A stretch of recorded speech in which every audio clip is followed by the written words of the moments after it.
qualified members of the Aita community in Tarlac did not have to go far to register for the 2016 elections. The COMELEC itself went near their place to have them listed as voters. Haji Caminio filed this report.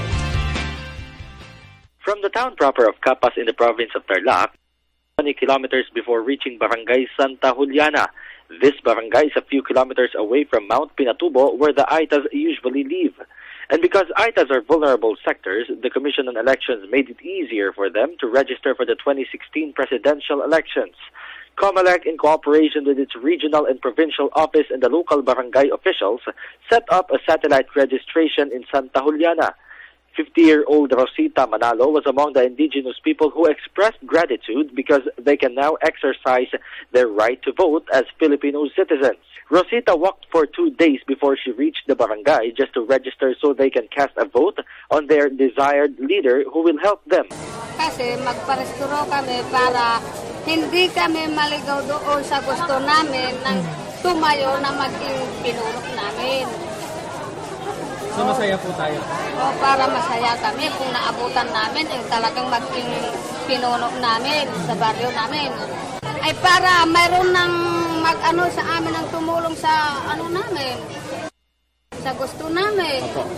Aside from the satellite registration, COMELEC Commissioner Louis Tito Gia and spokesperson Director James Jimenez led a mini voters education program. Gia stressed the importance of reaching out the indigenous people. Well, it is very important because it's a symbol of our initiative to really reach out to our voters, particularly to what we call the sector which we call vulnerable sectors, no? Because of their situation, karamihan po ng ating mga indigenous peoples ay medyo nakatira ang mga komunidad nila ay malayo sa bayan.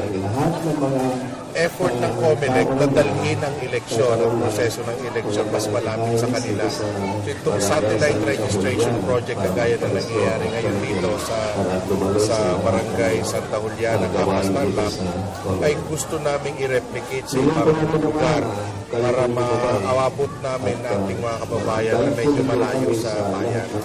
Napakahalaga yun dahil sa Pilipino din naman sila. Special registration for the Aitas, COMELEC, the LGUs, and the election officers thought the information dissemination and coordination were successful. With cameraman Romel Tagbas for the People's Television Network, Haji Caminio, Capas, Tarlac.